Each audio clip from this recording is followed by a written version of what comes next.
Évangile de Jésus-Christ selon saint Marc. Commencement de l'Évangile de Jésus, Christ, Fils de Dieu. Il est écrit dans Isaïe, le prophète, « Voici que j'envoie mon messager en avant de toi, pour ouvrir ton chemin. Voix de celui qui crie dans le désert, préparez le chemin du Seigneur. Rendez droits ses sentiers. » Alors Jean, celui qui baptisait, parut dans le désert. Il proclamait un baptême de conversion pour le pardon des péchés. Toute la Judée, tous les habitants de Jérusalem se rendaient auprès de lui, et ils étaient baptisés par lui dans le Jourdain, en reconnaissant publiquement leurs péchés. Jean était vêtu de poils de chameau, avec une ceinture de cuir autour des reins. Il se nourrissait de sauterelles et de miel sauvage. Il proclamait : « Voici venir derrière moi celui qui est plus fort que moi. Je ne suis pas digne de m'abaisser pour défaire la courroie de ses sandales. Moi, je vous ai baptisé avec de l'eau, lui vous baptisera dans l'Esprit Saint. » La voix qui crie dans le désert, frayez pour Dieu la route. L'Avent est le temps de la venue du Seigneur. L'étymologie latine nous le dit. Advenit signifie « il vient », c'est-à-dire « le Seigneur vient ». Et cette venue nous est annoncée. La première annonce est à lire dès le verset 1 de notre évangile. Commencement de l'évangile de Jésus, Christ, Fils de Dieu. Tout est dit ici, purement et simplement. À cette époque, évangile était un mot appartenant au langage courant et désignant une grande nouvelle, comme la naissance d'un roi, une victoire militaire. Nous sommes bien ici au début d'un règne, mais d'un règne nouveau, non celui d'un roi, mais celui de Dieu parmi les hommes. En effet, le Seigneur s'apprête à entrer dans le monde en prenant la condition d'un homme. Il nous envoie son Fils, Jésus, pour nous sauver. Les cieux sont sur le point de se déchirer et la frontière entre l'humain et le divin d'être abolie. Mais n'allons pas trop vite. Si le programme est donné d'emblée, au début de l'Évangile selon saint Marc, le Christ n'est pas encore venu. Paradoxalement, en effet, Jésus n'est pas la première personne dont on nous parle ici. Il faut dire que dès le sein de sa mère Élisabeth, Jean, le cousin de Jésus, était déjà en avance sur lui de quelques mois. Sa vocation est bien d'être le précurseur, comme on l'appelle aussi, celui qui court devant, qui prépare la route, comme cela fut annoncé par l'ange Gabriel à son père Zacharie. Il marchera devant en présence du Seigneur, lit-on en Luc 1, 17. Bien sûr, la route a été préparée par une multitude de prophètes, à commencer par Isaïe, le prophète de l'annonce du Messie, qui est cité au début de notre évangile. Voix de celui qui crie dans le désert. Tout se passe comme si la voix annoncée par Isaïe prenait désormais corps en Jean-Baptiste. Mais observons-le de plus près.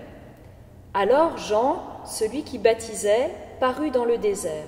Il proclamait un baptême de conversion pour le pardon des péchés. Au moment fixé par Dieu, Jean paraît dans le désert, comme surgi de nulle part, et il incite les foules à venir se plonger dans l'eau, non simplement pour supprimer une impureté, fonction des nombreux bains rituels chez les Juifs, mais pour se convertir, autrement dit, pour retourner à Dieu et changer radicalement de vie. Chose étrange dans la Bible, où le vêtement et le régime alimentaire des personnages nous sont rarement décrits, nous apprenons que Jean était vêtu de poils de chameau avec une ceinture de cuir autour des reins et qu'il se nourrissait de sauterelles et de miel sauvage.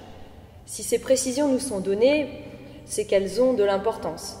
Elles nous apprennent que Jean se contente du strict nécessaire, ce qui laisse pressentir que le Seigneur va se manifester dans le dépouillement.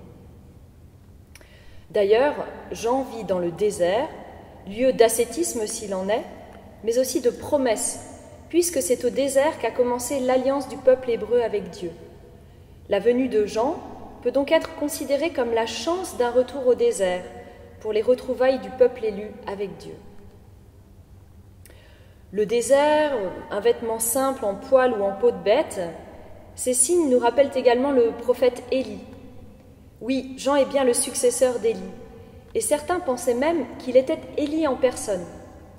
On comprend l'empressement de la foule autour de Jean lorsqu'on sait que le prophète Malachie avait prédit qu'Élie reviendrait annoncer la venue imminente du Messie. Toute la Judée, tous les habitants de Jérusalem se rendaient auprès de lui, lit-on au verset 5. Cette formulation hyperbolique exagérée montre à quel point l'attente du peuple devait être grande. Jean, nouvel Élie, est donc à la fois le signe d'une clôture et d'une ouverture. Il est en même temps le dernier des prophètes, mais aussi le premier à se tenir au seuil du Nouveau Testament, juste avant la venue du Messie. C'est d'ailleurs lui qui va baptiser le Christ. En ces jours-là, Jésus vint de Nazareth, ville de Galilée, et il fut baptisé par Jean dans le Jourdain, lit-on au verset 9, juste après le passage que nous méditons aujourd'hui. Jean réalise donc le passage entre l'ancienne alliance, historique, conclue dans le désert au moment de l'Exode, et la nouvelle alliance, définitive et éternelle celle-ci, en Jésus-Christ, qui est avec nous tous les jours jusqu'à la fin du monde. Pourtant, malgré son importance capitale, Jean sait qu'il n'est qu'un signe destiné à préparer le chemin du Seigneur, qu'une voie faite pour annoncer plus grand que lui. Sur ce point, il n'y a aucune ambiguïté. Il n'est pas le Messie. En effet, il se dit tout prêt à s'effacer devant celui qui vient. Voici venir derrière moi celui qui est plus fort que moi. Il va même plus loin en déclarant « Je ne suis pas digne de m'abaisser pour défaire la courroie de ses sandales ». Une tâche humble s'il en est, une tâche d'esclave dont il se déclare indigne. Mais ce n'est pas de la part de Jean pure modestie, c'est un constat d'impuissance réelle devant la grandeur du Fils de Dieu qu'il a reconnu dès le sein de sa mère en tressaillant de joie dans le ventre d'Élisabeth. Mais que viendra donc faire le Christ dont Jean prépare si activement la venue ? Selon ses dires, Jésus viendra baptiser lui aussi, tout comme lui. Pourtant, nous venons de voir que Jean déclare être sans commune mesure avec le Messie. Ces deux baptêmes n'ont donc rien à voir l'un avec l'autre. Tandis que Jean pratique un geste d'homme, Jésus, lui, fera le geste même de Dieu. Jean demande à celui qui veut changer de vie de se plonger tout entier dans l'eau en signe de purification. C'est un geste symbolique, fait d'homme à homme. Mais tout autre sera le baptême proposé par le Christ, celui qui nous a été proposé à nous aussi. Moi, je vous ai baptisé avec de l'eau, dit Jean, lui vous baptisera dans l'Esprit Saint.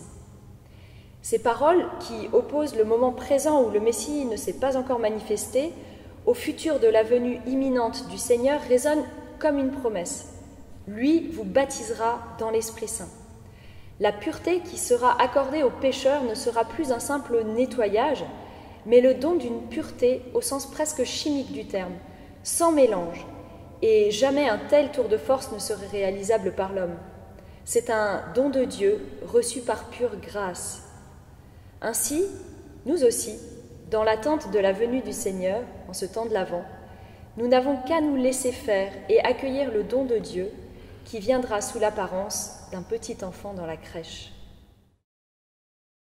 Seigneur, qu'à la suite de Jean, nous puissions tressaillir de joie à l'idée que tu viens nous rejoindre dans ce monde, dans nos vies. Donne-nous de vivre pleinement la grâce de notre baptême et de revenir sans cesse à toi, Seigneur. Permets-nous enfin d'assurer notre rôle de prophète en annonçant autour de nous ton amour infini.